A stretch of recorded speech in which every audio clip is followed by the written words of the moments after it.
मिसबाहुल हुदा।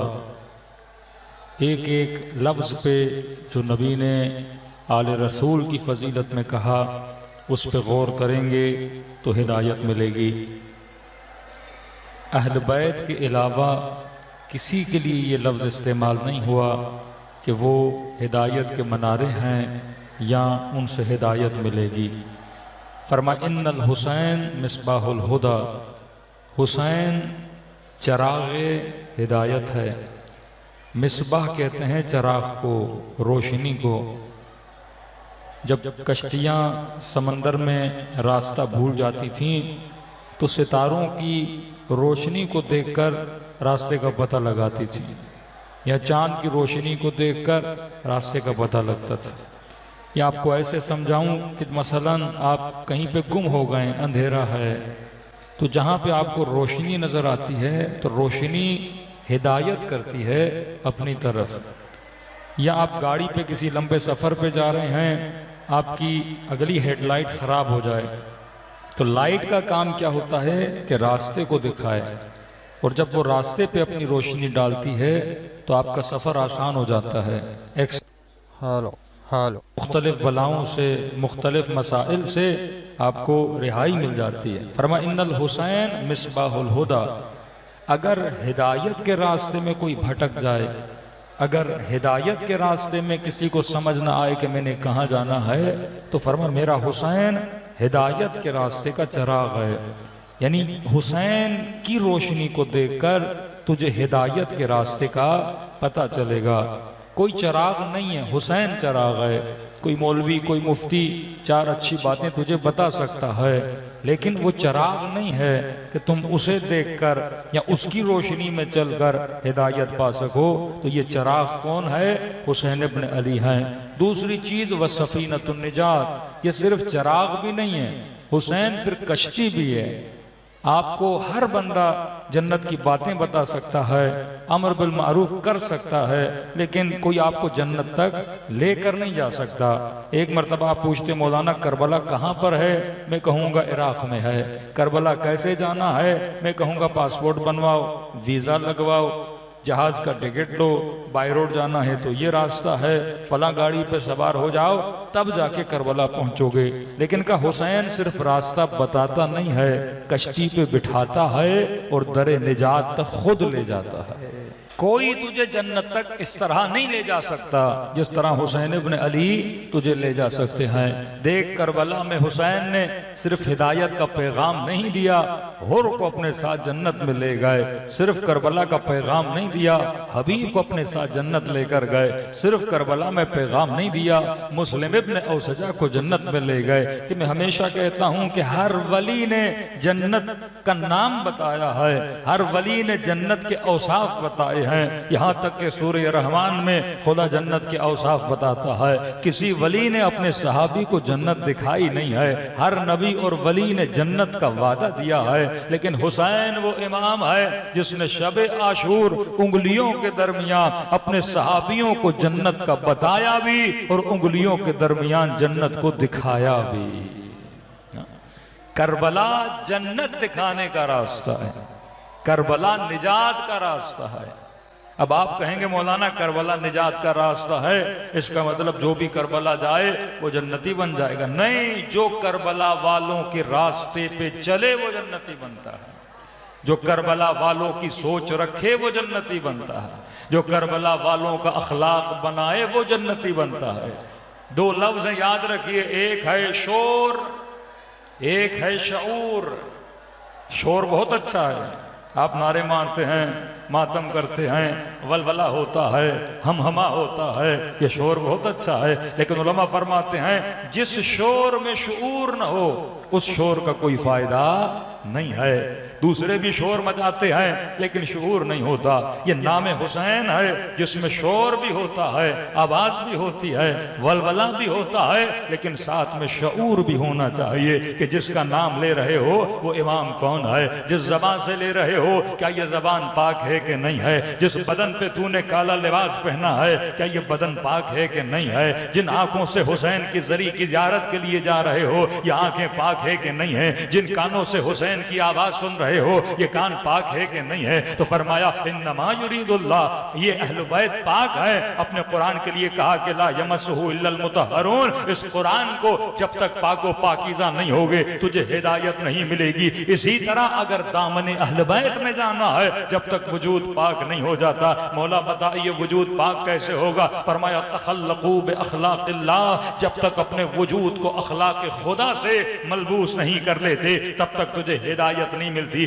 ऐ मोमिन, ईमान सिर्फ नमाज का नाम नहीं है, ईमान सिर्फ रोजे का नाम नहीं है। और यही बतलाने के लिए हमने तुम्हारे सामने करबला की किताब को खोल कर रख दिया कि एक लश्कर यजीद है, एक लश्कर हुसैन है। लश्कर यजीद में भी नमाज हो रही है, लश्कर हुसैन में भी नमाज हो रही है। वहां पर भी कारी कुरान है, यहाँ पर भी कारी कुरान है। वहां पर भी मोहम्मद का कलमा पढ़ने वाले, यहाँ पर भी मोहम्मद का कलमा पढ़ने वाले। वहां पर भी अजानें हो रही हैं, यहाँ पर भी अजानें हो रही हैं। लेकिन फर्क ये है कि वो सिर्फ जिक्र करने वाले मुसलमान थे, लेकिन हुसैन के लश्कर में सिर्फ जिक्र नहीं था, जिक्र भी था, साथ में फिक्र भी थी।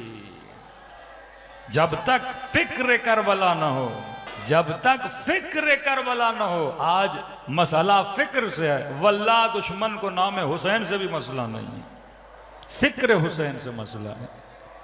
दुश्मन को अलम से भी मसला नहीं, जुलूस से भी मसला नहीं है। मसला यह है कि कहीं मुआशरे में फिक्र हुसैन न फैल जाए कि कूनू लिज़ालिम खस्मन वलिल मजलूम औना। फिक्र हुसैन कैशियो, जालिम किसी भी जमाने में हो, कभी जालिम की मोहब्बत रत्ती बराबर मोहब्बत भी उसके अपने दिल में न रखना। वलिल मजलूम औना, और मजलूम कहीं का भी हो, किसी भी कौम का हो, उसके लिए आवाज को जरूर बुलंद करना। फरमाया फिक्र करबला, आओ करबला में एक एक कैरेक्टर को बर्रसी करो। देखो करबला में अब्बास है, कल अर्ज किया अब्बास अब्बास क्यों बने? अपने अदब की वजह से। करबला में माएँ भी हैं, बहनें भी हैं, लेकिन क्या बता रही हैं? हमें अपने बच्चों से मोहब्बत है, पर हुसैन से मवद्दत है। मोहब्बत को मवद्दत पे कुर्बान कर दिया जाता है। 6 महीने का बच्चा हुसैन पे कुर्बान हो रहा है, ये कोई आम नहीं, एक माँ बच्चे को कुर्बान कर रही है। 14 साल का कासिम कुर्बान हो रहा है, ये कोई और नहीं, माँ बच्चे को कुर्बान कर रही है। अरे इतना जज्बा कि रात को बैठ के कहे कि मेरे लाल कल मैदान जंग में जाना, माँ को शर्मिंदा न करना, कल को ये न कहे कि माँ के दूध का असर है। इतनी मोहब्बत कासिम से, लेकिन पता भी है मेरा बेटा है। बदन पे जरा नहीं पहनाई जा रही, तीर लगेंगे, तलवार लगेंगे, बदन टुकड़ा टुकड़ा हो जाएगा। लेकिन खुद को कहने लगी कि अरे ये तेरा बेटा है, लेकिन जिस पे कुर्बान कर रही हो वो फातिमा का बेटा है। यानी अपने बेटे से ज्यादा सैयदा के बेटे से मोहब्बत है। तो जब तक मवद्दत इंसान के वजूद में नहीं आती, जब तक इंसान माल कुर्बान नहीं करता, जब तक मवद्दत नहीं आती, औलाद कुर्बान नहीं करता, जब तक मवद्दत नहीं आती, तो ये मजलिस इमाम हुसैन में जब तुम आते हो ना, थोड़ी थोड़ी मवद्दत यहां तुझे मिल जाती है। जब तुम आंखों से आंसू बहाते हो, ये आंसुओं का निकलना ये मवद्दत की निशानी है। थकावट होती है पर अपनी आसाइश और आराम को कुर्बान करते हो, ये मवद्दत की निशानी है। जब अरबईन पे जाते हो, पांव थक जाते हैं, पांवों में छाले पड़ जाते हैं, पर यह मवद्दत हुसैन का दर्स है कि अपनी आसाइश को, अपने आराम को कुर्बान करते हो। कभी हुसैन की ज़ियारत पे जाते हो, माल देना पड़ता है, यह माल की कुर्बानी है, यह मवद्दत का दर्स है। कभी इमाम हुसैन के लिए नजर नियाज करते हो, यह मवद्दत है, क्योंकि पैसे से मोहब्बत होती है, बदन से मोहब्बत होती है, औलाद से मोहब्बत होती है। जब इन आसाइशों को कुर्बान करते हो तो थोड़ी देर के लिए तुम्हारे वजूद में रंग के करबला पैदा हो जाता है। फरमाया अब ये रंग अगर थोड़ी देर के लिए रहे तो काफी नहीं है, ये रंग हमेशा तुम्हारी जिंदगी में रहे। देखिए क्या ये मोजिजा कम है कि आज इमाम हुसैन का जिंदा मोजज़ा ये है कि जिस पत्थर पर इमाम हुसैन का सर रखा गया था, वो पत्थर शाम गरीबा को लाल हो जाता है। 7 मुहर्रम को एक मोमिन के घर हम जाते हैं हर साल, उनके पास थोड़ी सी मिट्टी है जिनको खुदा में हरम इमाम हुसैन ने उनको दी थी। खुदा गवाह है, जब भी इस मिट्टी की हम ज़ियारत करने जाते हैं, जैसे उस कपड़े से ये मिट्टी खुलती है, पूरे कमरे में एक महक, एक खुशबू छा जाती है। और छोटी सी मिट्टी है, क्या ये मोजज़ा कम है कि जब शाम गरीबा आती है आशूरा के दिन, सफ़ेद कपड़े में छोटी सी मिट्टी, असर आशूर को इसका रंग खून से भी ज़्यादा लाल हो जाता है। जिस कपड़े में पड़ी होती है वो कपड़ा रंगीन हो जाता है, और ये मोजज़ा कम है, जैसे असर आशूर गुजरती है, अगला दिन आता है 11 मुहर्रम का, वो रंग भी चला जाता है और फिर वैसे के वैसी बन जाती है। यह दलील है कि हुसैन पर मिट्टी ने रोया, हुसैन पर आसमान ने रोया, हुसैन पर मलाइकों ने रोया। यहाँ तक जाफर जिन्नी एक जिन है, कहते हैं ये जैसे इसकी शादी होने लगी, तख्त पर बैठा था, अचानक इसके तख्त के पीछे रोने की आवाज़ें आने लगी। जाफर जिन्नी ने कहा, जिन कौन हो जो खुशियों में रो रहे हो? आवाज़ आई, अमीर अभी अभी हम करबला से आ रहे हैं। अली के बेटे हुसैन आवाज़ दे रहे थे, हल मिन नासिरिन यंसुरना, है कोई हमारी मदद करने वाला? जाफर कहता है, मैं दौड़ा दौड़ा अपना लश्कर लेकर करबला में पहुंचा। सिर्फ इंसान नहीं, जिन्हों ने हुसैन को लब्बैक कहा। अरे ये बदबख्ती उस इंसान की है जो मकाम इंसानियत से गिरा, हैवान बना, हैवान से बदतर बना, कातिल नवासे रसूल बना। यह आपके लिए मेरे लिए ख़तरे की घंटी है कि इंसान कितना गिर सकता है अगर इंसान इस दामन को छोड़ दे। जाफर वहाँ पहुँचा, क्या देखा? अंबिया खड़े हैं, औलिया खड़े हैं, मलाइकतुल्लाह खड़े हैं। इस भीड़ को क्रॉस करते हुए जाफर आगे बढ़ा, इमाम हुसैन को कहा, मौला इशारे की देर है, आपका हुक्म चाहिए, इस सारी फौज को तबाह बर्बाद कर देंगे। इमाम ने फरमाया, जाफर ये आवाज़ हल मिन नासिरिन यंसुरना जिन्नों के लिए नहीं है, हैवानों के लिए नहीं है, ये आवाज़ इंसानों के लिए है जिनको खुदा ने मकसद इबादत के लिए पैदा किया। जाफर इस जंग में तेरा दाखिल होना हुसैन को मकबूल नहीं है, जाफर चला जा। जाफर कहता है उस मैदान से वापस पलटा, दस्तबोसी करके हुक्म इमाम था। कहता जैसे हम वापस घर आए, माँ ने फिर पूछा, जाफर ये रोने की आवाज़ें कैसे थी, तू कहाँ से होकर आ रहा है? इसने कहा, करबला में जहरा का लाल आवाज़ें दे रहा था, हल मिन नासिर यंसुरना, मैं देख के आया हूँ कि बदन जख्मी है।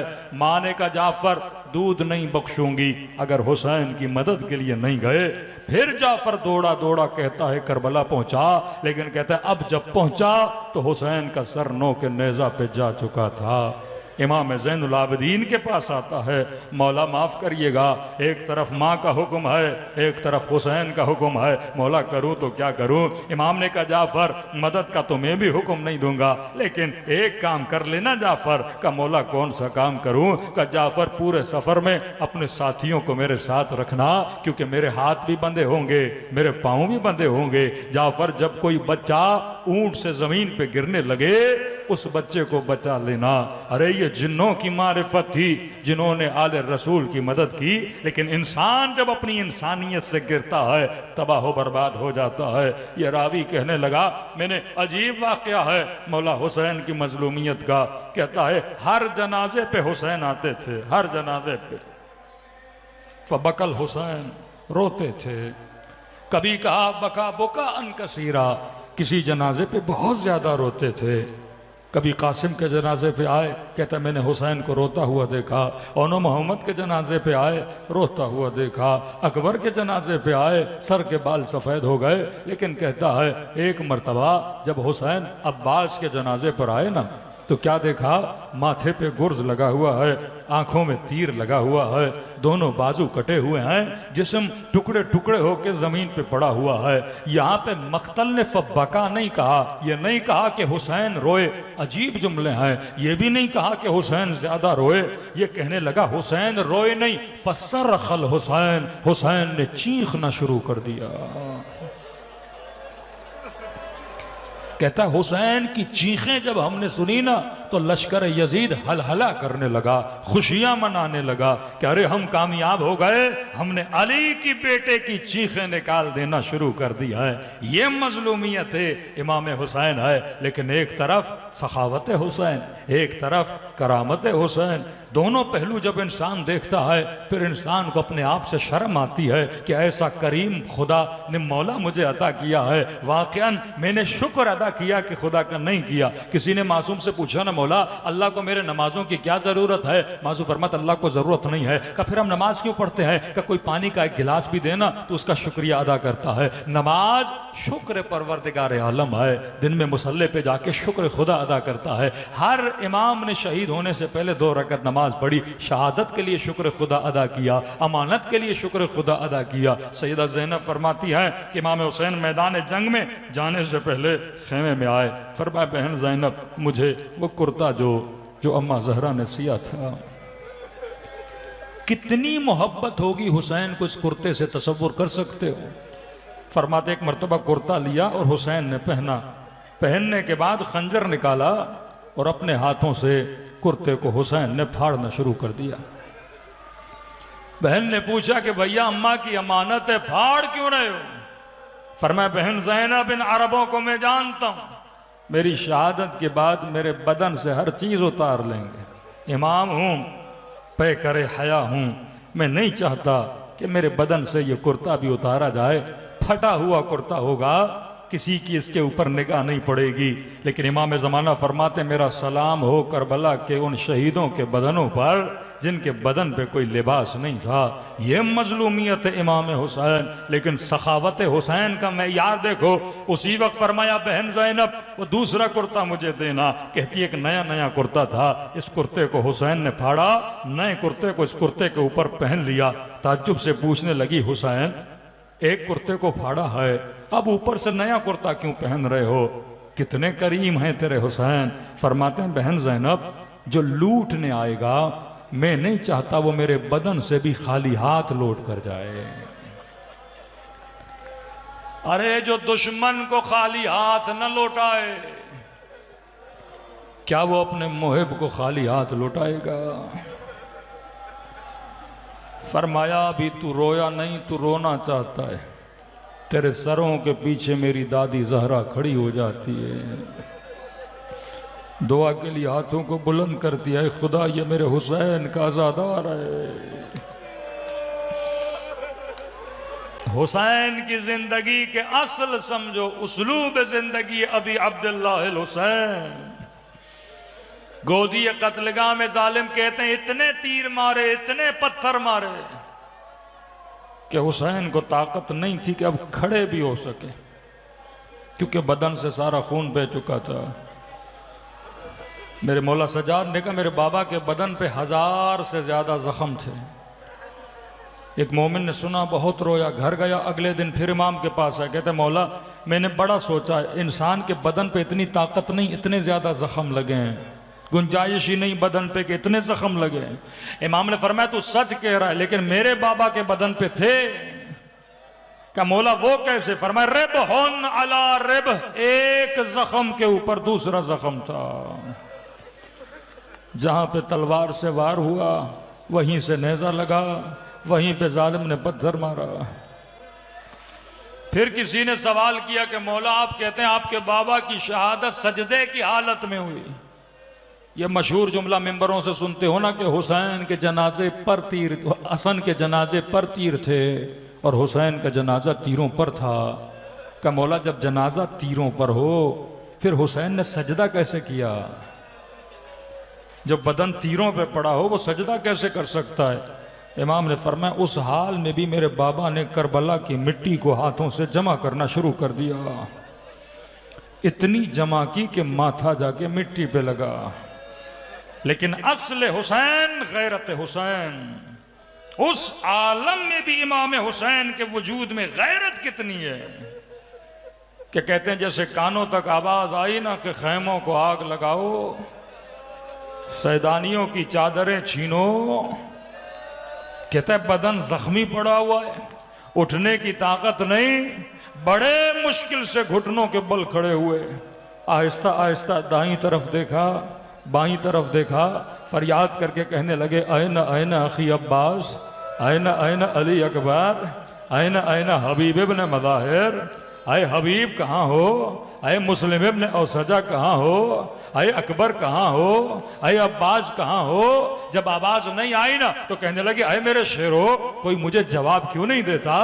अब क्या फरमाते हैं? आए मेरे शेरो, अपने लिए नहीं बुला रहा, अपनी मदद के लिए नहीं बुला रहा, अरे मेरे शेरो ज़ैनब की चादर को लूटा जा रहा है।